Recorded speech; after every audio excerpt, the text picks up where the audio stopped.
You see a small plane cutting through the London sky. No pilot. Wings barely wider than a man's outstretched arms.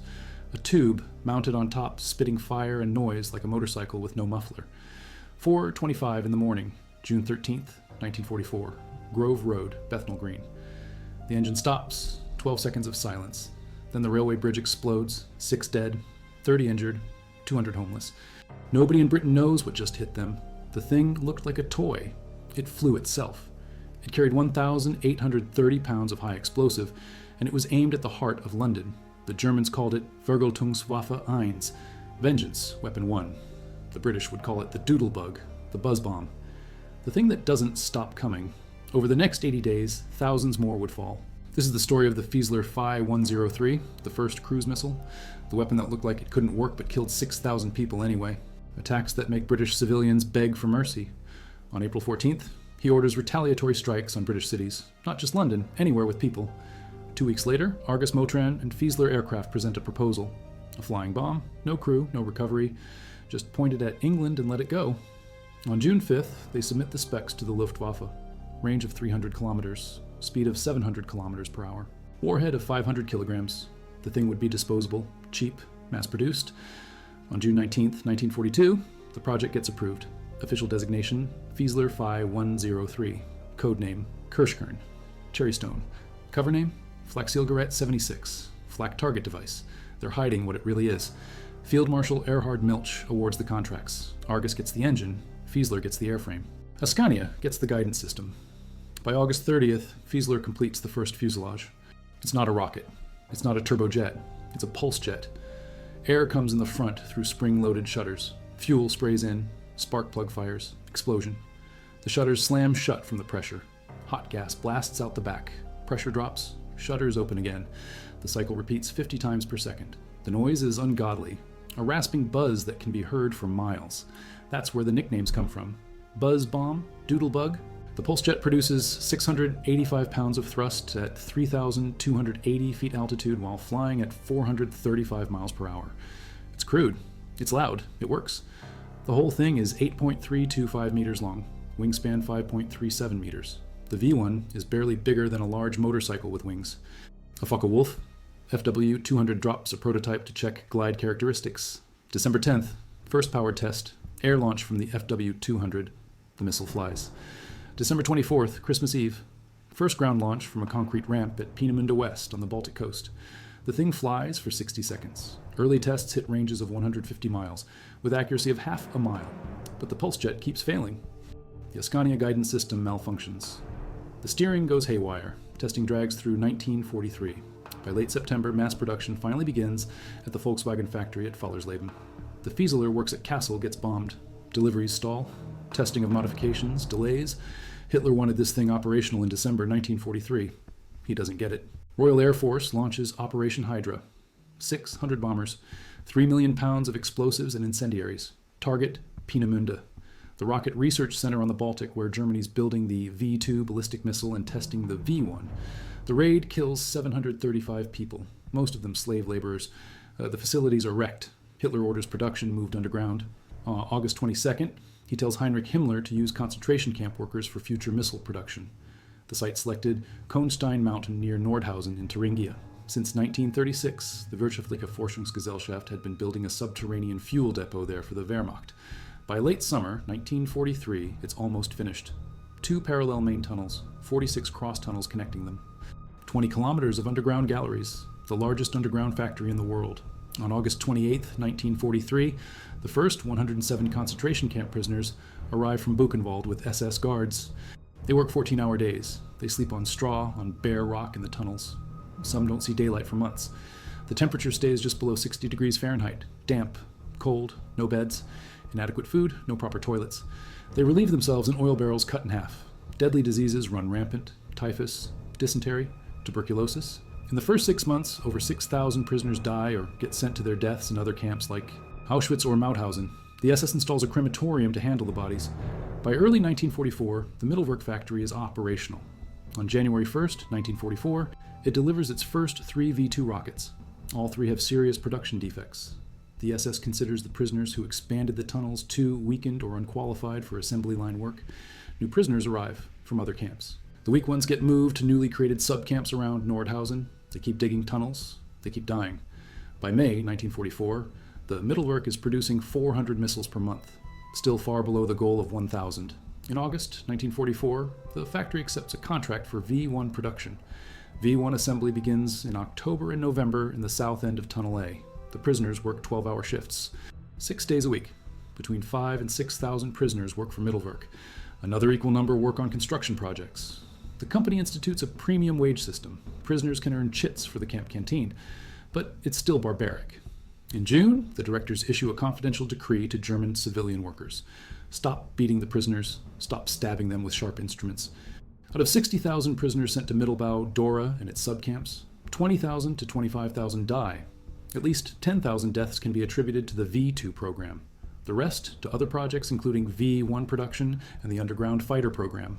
Werner von Braun visits Nordhausen on January 25th, 1944, and again on May 6th. He works on quality control. By his own admission, he visits the Mittelwerk 10 or 15 times, including an extended stay during the construction period in fall 1943. He sees the conditions. Arthur Rudolph serves as production director. He supervises the assembly lines. These are the men who will later work for NASA and put Americans on the moon. They build their rockets on the backs of slave labor. If you value documented military and technological history like this, subscribe. It's the best way to support our work. Also comment from which city you're hearing this from. This script is researched and factual using sources from the Imperial War Museum's archives in London, which maintain original V1 artifacts and extensive documentation from 1944, and from the United States Holocaust Memorial Museum's detailed records on Mittelbau Dora concentration camp, including testimony from survivors and Allied liberators who documented conditions in April 1945. Now back to the information. 1943. The original plan, 96 fixed launching sites with storage bunkers. The structures have distinctive ski-shaped buildings. Allied reconnaissance spots them. Operation Crossbow begins. Allied bombers pound the sites. They destroy about 100 ski sites and approximately 2,400 V1s in the production and delivery pipeline. The Germans adapt. They replace the ski sites with modified sites. Simple ramps, few outbuildings, little construction beyond the launch facility itself. A modified site can be built in 8 days, much easier to camouflage and hide. It takes the Allies months to identify the first one. By June 1944, 72 launchers are operational in the Pas-de-Calais area, 4 launch battalions, supplied with missiles, Walter steam catapults, fuel, and associated equipment since D-Day. Polar Bear, the missile attacks on London. It commences on June 12, 1944, 1 week after the Normandy landings. 9 missiles launched, none reach England, June 13th. 4 missiles launched, 4 reach England. The first impacts near Swanscombe in Kent, no casualties. The second hits Grove Road in Bethnal Green at 4:25 a.m. The London and Northeastern Railway bridge crossing over Grove Street between Devonshire Street and Osborne Road. The warhead detonates. Bridge destroyed. 6 people killed, 9 injured, 12 homes demolished. At least 50 more damaged. 200 people made homeless. A witness named Dow at Bethnal Green Town Hall describes it. He hears a plane in the distance, then gunfire. Then the sound of the plane diving. Orange flash. Terrific explosion. No sound of bombs falling like in the Blitz, just the plane zooming. The other 2 missiles, on June 13th, fall in Kent and Sussex with little effect. The British put their pre-planned Operation Diver into action, the code name for the V1. The buzzing sound of the pulsejet engine reminds people of a motorcycle in bad running order. 144 missiles reach England, 73 strike London, 53 strike Portsmouth and Southampton. Damage is widespread. General Eisenhower orders attacks on the V1 sites as top priority. Between June and September 5th, 1944, the attacks become sustained. At peak, over 100 V1s a day fire at southeast England. Sometimes 200 a day. The missiles come in low and fast. Around 2,000 feet altitude, speed averaging 550 kilometers per hour. 340 miles per hour, maximum speed 600 kilometers per hour at 2,500 meters altitude. 373 miles per hour at 8,200 feet. Range 235 kilometers, 146 miles. The guidance system is preset, not radio controlled. A magnetic compass in the nose monitors an automatic pilot. At the heart, a displacement gyro and 2 rate gyros. Pneumatic signals from the gyros create pressure differentials. These convert to mechanical forces. High pressure compressed air moves pistons and actuators for the rudder and elevators. Roll control through the rudder, no ailerons. Altitude controlled by an aneroid preset in millibars of atmospheric pressure. Maximum altitude about 10,000 feet, but most fly at only a few thousand feet. In the nose, air-driven vanes drive an airlog. A propeller spins. A counter tracks distance. When the propeller makes a set number of revolutions, a detonator in the tail fires. The elevator locks in neutral position. Rudder control cuts off. 2 hinged spoilers deploy from the underside of the tailplane. The missile pitches into a steep dive. The engine cuts out. 12 seconds of silence, then impact. The warhead detonates. 830 kilograms of amytal, 1,830 pounds, a mixture of TNT and ammonium nitrate. 3 fuses, electrical impact, mechanical delayed action. The V-1 is only accurate enough to land in a general geographic area. It can't hit specific targets. It's aimed at Tower Bridge in London, but the spread is massive. Still, that spread covers densely populated areas. The terror is the randomness. Nobody knows when or where the next one will fall. You looked into the sky and prayed it wouldn't stop, that it would go over, but then suddenly it would stop, and then it would drop. You had to pray it wasn't coming near you. Winston Churchill tells Parliament in July, between 100 and 150 flying bombs, each weighing about a ton, are being discharged daily. The casualties are running at almost exactly 1 person per bomb. That's the efficiency. 1 ton of explosive. 1 death on average. But the damage to property is catastrophic. With 1,000 kilograms of explosives, each single V1 damages around 400 houses on average. At the height of the campaign, 20,000 houses a day are being damaged. A massive housing crisis develops in southeast England in late 1944 and early 1945. Hundreds of thousands become homeless. Entire neighborhoods are destroyed. The psychological impact is enormous. During the Blitz in 1940 to 1941, people heard the bombers coming. They heard the bombs falling. Air raid sirens gave warning. With the V1, there's barely any warning. The thing appears, the engine cuts, 12 seconds. Boom. People stream out of London to safer destinations. The government initially keeps the attack secret.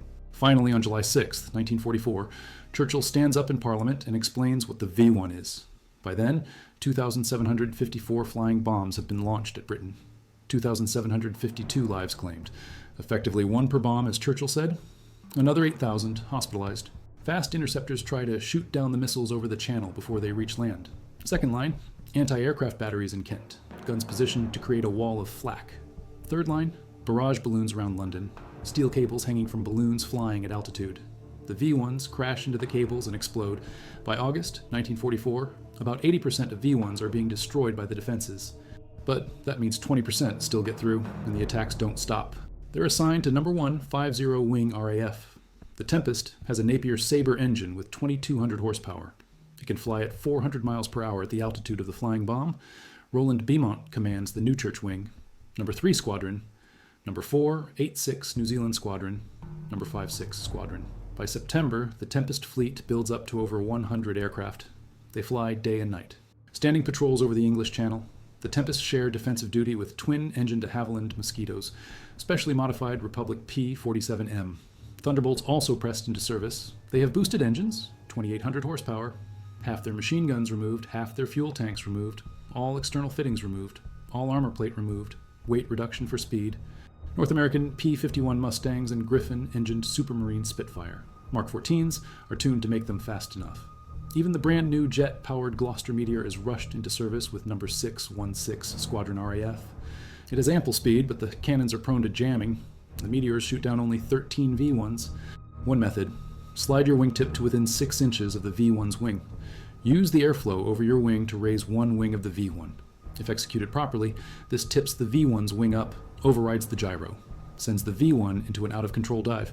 It crashes and explodes away from populated areas. At least 16 V1s are destroyed this way. The first by AP-51, piloted by Major R.E. Turner of 356 Fighter Squadron on June 18th. But tipping is risky.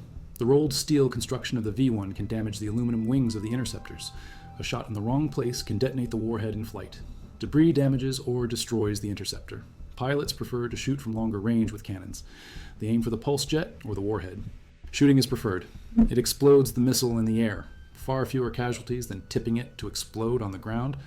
On the night of July 23rd, 1944, he destroys 7 in one night. 7 flying bombs in one night.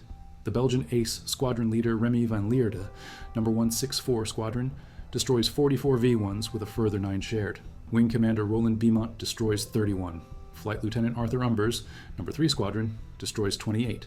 A Dutch pilot in 322 Squadron, Jan Lindert Plesman, son of KLM President Albert Plesman, manages to destroy 12 in 1944 flying a Spitfire.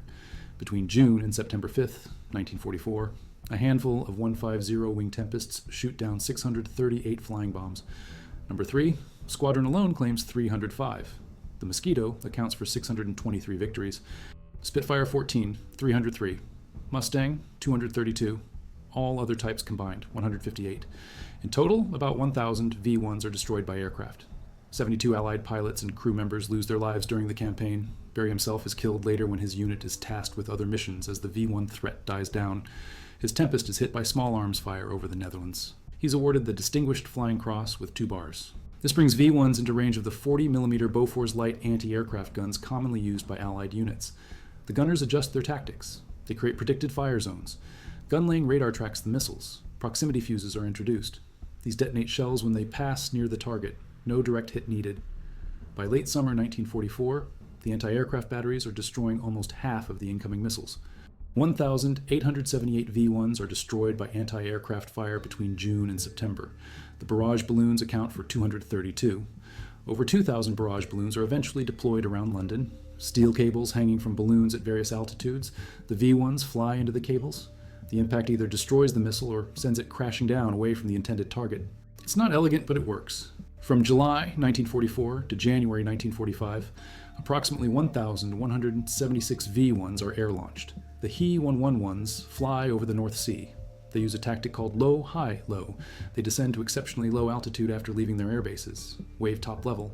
When the launch point is neared, they swiftly ascend, fire their V-1s, then rapidly descend again. This minimizes radar detection. The air-launched campaign continues through winter. It's less effective, harder to coordinate, more vulnerable to interception, but it keeps the pressure on. The port of Antwerp is essential for supplying the advancing armies.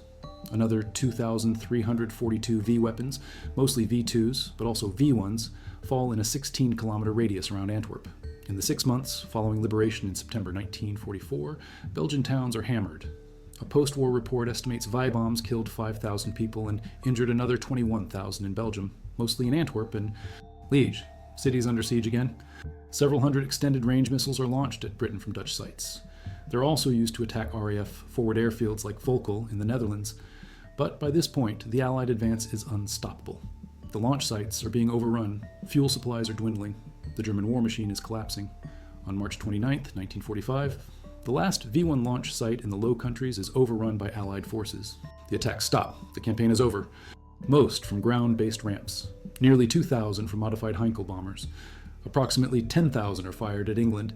7,488 cross the British coast. 3,957 are shot down by the defenses. Fighters, anti-aircraft guns, barrage balloons. 3,531 are not shot down.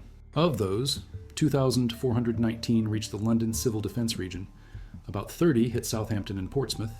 15 air-launched V-1s land across Greater Manchester, hitting Oldham, Bury, Salford, Didsbury, Stockport, and Hyde. In total, 6,184 people are killed by V-1s. 17,981 people are seriously injured. The greatest density of hits is received by Croydon on the southeast fringe of London. In the London area, around London specifically, 6,184 killed, 17,981 seriously injured. Property damage is catastrophic. Hundreds of thousands of homes damaged or destroyed. Entire neighborhoods reduced to rubble. The Fiesler Fee 103 R. Reichenberg. In February 1944, Adolf Hitler is initially dismissive of suicide attacks, but he authorizes the formation of a squadron to prepare for such missions. The Leonidas Squadron, part of Kampfgeschwader 200. Volunteers sign a declaration, "I hereby voluntarily apply to be enrolled in the suicide group as part of a human glider bomb." I fully understand that employment in this capacity will entail my own death. The concept? A single pilot armed with a 900-kilogram explosive device. Target, Allied shipping. Summer 1944. The Deutsche Forschungsanstalt für Segelflug, the German Research Institute for Sailplane Flight at Einring, takes on development. They add a compact cockpit immediately ahead of the pulsejet's intake, cramped, basic flight instruments. Plywood bucket seat, single-piece canopy with armored front panel. Opens to the side for entry. No landing gear fitted. The wings have hardened edges. 4 versions developed. R1, unpowered trainer. R2, powered trainer. R3, dual control trainer. R4, operational single-seat version. Training begins on the R1 and R2. Landing on a skid is difficult, but the aircraft handles well. On September 28, 1944, the first real flight at Erprobungsstelle Rechlin. The Reichenberg is dropped from a Heinkel He-111. The flight ends in a crash. The pilot loses control after accidentally jettisoning the canopy. A second aircraft flown the next day also crashes. October 1944. Albert Speer and Werner Baumbach convince Hitler not to pursue suicide attacks. Development is shelved. The Leonidas squadron is disbanded. The Reichenberg never sees operational use. More than 25% of combined bomber offensives bombs in July and August 1944 are used against V weapon sites, often ineffectively. The attacks disrupt civilian life. They damage morale. They kill thousands. They wound tens of thousands. They destroy hundreds of thousands of homes. For the Germans, the V-1 is cost-effective. It costs a fraction of a manned bomber. It requires no trained aircrew. It can be mass-produced. It can be launched in large numbers. The psychological impact is disproportionate to the physical damage. That's the goal for Geltungswaffen. Vengeance weapons. Weapons designed to terrorize, to break the will of the British people, to force them to beg for peace. It doesn't work. The British endure. The defenses adapt. The attacks are countered. The war continues. The story that doesn't get told in the propaganda. The story of who built these weapons. Mittelbau-Dora, the underground factory, the prisoners who dug the tunnels, the prisoners who assembled the missiles, the prisoners who died by the thousands. Over 6,000 dead in the first 6 months alone. 14-hour days in freezing tunnels, no daylight, no beds, starvation rations, disease, brutality, beatings, hangings, executions, the SS guards. The civilian overseers who stab prisoners with sharp instruments, the assembly lines where semi-skilled workers are treated as disposable, the subcamps where the weak are sent to die, the crematorium that runs constantly to handle the bodies. The mortality rate at Mittelbau-Dora is higher than at most other concentration camps during the construction phase. Prisoners too weak or ill to work are sent to Auschwitz, Birkenau, or Mauthausen to be killed. The system is designed to extract maximum labor before death. When the United States Army liberates Nordhausen on April 11, 1945, they find hundreds of starving and sick prisoners abandoned in a former Luftwaffe barracks in the town. They find corpses of many dead. The horror is documented. Film footage, photographs, witness testimony.